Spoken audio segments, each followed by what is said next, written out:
Então, pessoal, fazendo a revisão de Sociologia, e como o nome diz, é revisão. Se você já não tiver estudado exaustivamente a matéria do trimestre, essa revisão não vai conseguir ajudar muito, né? Ela vai ajudar quem já tem uma boa noção de todo o conteúdo e agora simplesmente precisa revisar para se sentir preparado para fazer o PPDA.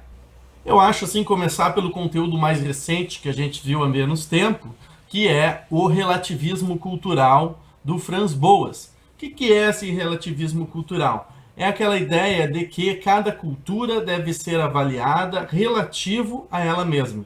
Ou seja, a gente não pode comparar culturas e dizer que essa é melhor, que aquela é melhor. Não, a gente não pode. Culturas diferentes têm que ser avaliados dentro do seu contexto, dentro de sua história, dentro de sua tradição. Caso contrário, se a gente tentar comparar, ver o que é melhor, o que é pior, a gente vai estar fazendo um juízo de gosto, ou seja, dando a nossa opinião, e opinião não é ciência. Sociologia é uma ciência social, então ela tem que lidar, ela tem que trabalhar com método científico e não com opiniões. Além disso, se a gente não seguir o relativismo do Boas, a gente pode acabar voltando para o evolucionismo social, que é aquela ideia da escadinha, que colocava lá em cima, né, uma cultura, que era o que é a cultura cristã europeia, e considerava todas as outras culturas inferiores. O Franz Boas, com a proposta dele, é explodir essa escada e simplesmente colocar uma cultura do lado da outra. E se quisermos entendermos uma cultura, devemos olhar só para ela, né? Por isso se chama relativismo cultural. Nós trabalhamos também no trimestre a questão dos conceitos de estranhamento e naturalização. O estranhamento, uma sensação que sentimos quando estamos de algo diferente ou simplesmente fora do padrão da nossa cultura. Numa cultura como a nossa, e a maioria das culturas, que são culturas de preconceito, justamente para tentar se autodefender, quase como uma barbárie animal, muitas vezes após essa sensação de estranhamento, as pessoas buscam o preconceito, buscam excluir o diferente. O que a sociologia se propõe é fazermos justamente o caminho contrário. É o que, a partir do estranhamento, percebermos a diferença, respeitarmos a diferença, incluirmos a diferença para que possamos crescer com a diferença. Porque a sociedade ela só cresce, ela se desenvolve com novas ideias, com ideias diferentes.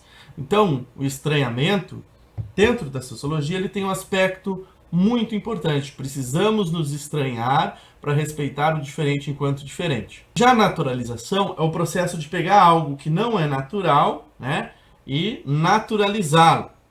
Tem muita coisa que a gente acha que é natural, como a gente viu comer de talher, ou ainda tomar banho todo dia, ou quem sabe até o próprio beijo de língua, né, que a gente acha que é tão natural e na verdade não foi. Foi algo que foi sendo naturalizado ao longo dos anos e que muitas culturas não fazem. Muitas culturas não usam garfo e faca para comer. Muitas culturas não tomam banho todo dia. Muitas culturas não dão beijo de língua. Mas o grande problema da naturalização é quando naturalizamos coisas realmente ruins e degradantes, como por exemplo, quando naturalizamos o machismo. Os homens se considerarem melhor que as mulheres têm que ser submissas, rebaixadas.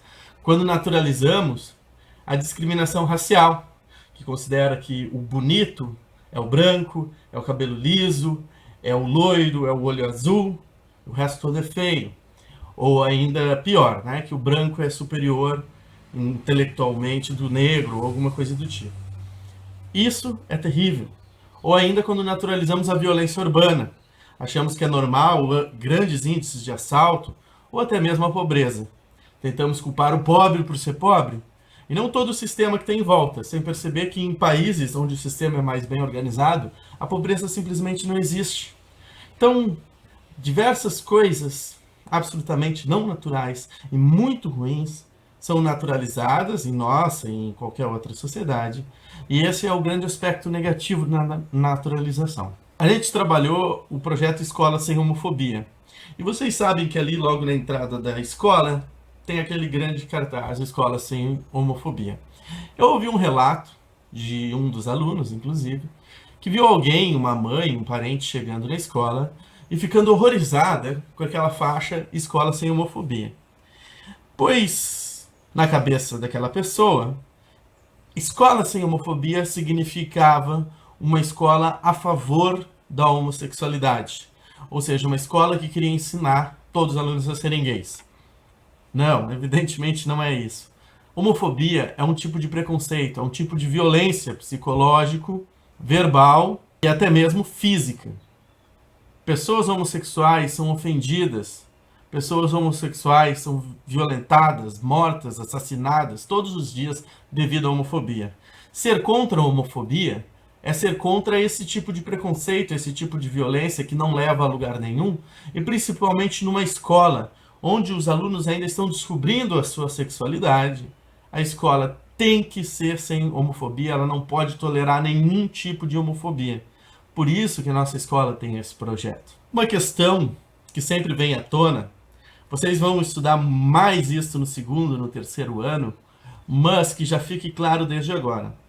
A sociologia, ela critica, e critica muito, com muita violência, a nossa sociedade e o nosso sistema socioeconômico, que é o sistema capitalista. Isso não significa que ela seja comunista, socialista ou alguma coisa do tipo. Não. A sociologia, ela critica o capitalismo, pois essa é a sua função. Entender, criticar a sociedade. Para quê? Para que a sociedade possa ter a consciência e a ciência, já que a gente está falando de conhecimento científico, de seus principais problemas, para criar estratégia para superá-los. Para que, por exemplo, a pobreza, ela denuncia a pobreza como um problema, tenta entender a pobreza, as causas da pobreza, justamente para que se procurem soluções contra a pobreza. A nossa matéria é sociologia, mas vocês nunca podem esquecer que, na verdade, o que a gente estuda são ciências sociais.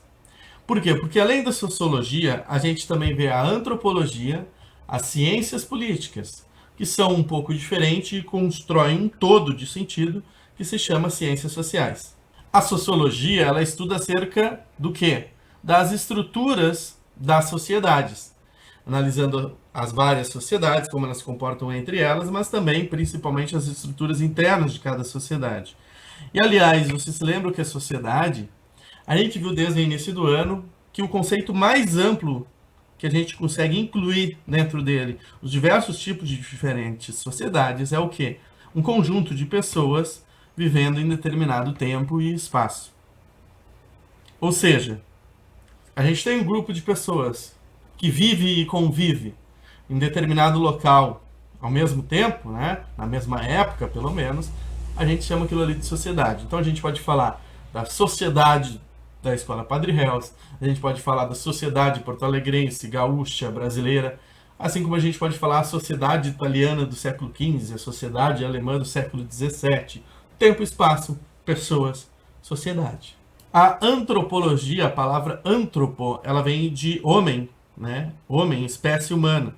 Então a antropologia, ela vai estudar justamente o que é o homem, qual é o conceito, a concepção, como o homem vive, como o homem vivia, e assim por diante. Porque o homem, esse conceito, ele varia de tempo e espaço, ele varia de sociedade para sociedade, ele varia de cultura para cultura.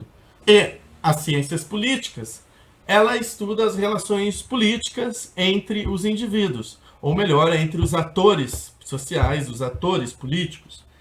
E como é que é essa relação? Essa relação é uma relação de poder. Uma relação de poder que gera, muitas vezes, constrangimentos entre esses atores políticos. Então, as ciências políticas têm justamente essa função. A gente tem visto isso na rua, nessa época de protestos, né? Por exemplo, professores buscando garantir seus direitos, como receber o salário em dia, né? Receber piso da educação e tudo mais. E do outro lado, o governo dizendo que não vai pagar isso, ainda usando a crise para fazer com que os deputados votem os projetos que lhe agradam, né? Então, o que é isso aí? Tudo isso aí a gente consegue fazer umas ciências políticas, que há uma relação de poder e constrangimento entre esses atores sociais, que inclusive vocês são. Então, em suma, é isso que vai cair nesse PPDA, é isso que já, vamos dizer assim, engloba tudo que a gente estudou na sociologia até aqui, e que vocês precisam saber para avançarmos para o próximo trimestre, onde a gente vai ir a fundo no conceito de cultura. Então, realmente, quem não dominar tudo isso que foi dito nesse vídeo, não tem como ganhar o CSA, que é o satisfatório, né? Então, se você quero satisfatório, você já precisava saber de tudo isso. Certo? Então, obrigado, valeu. Até a próxima.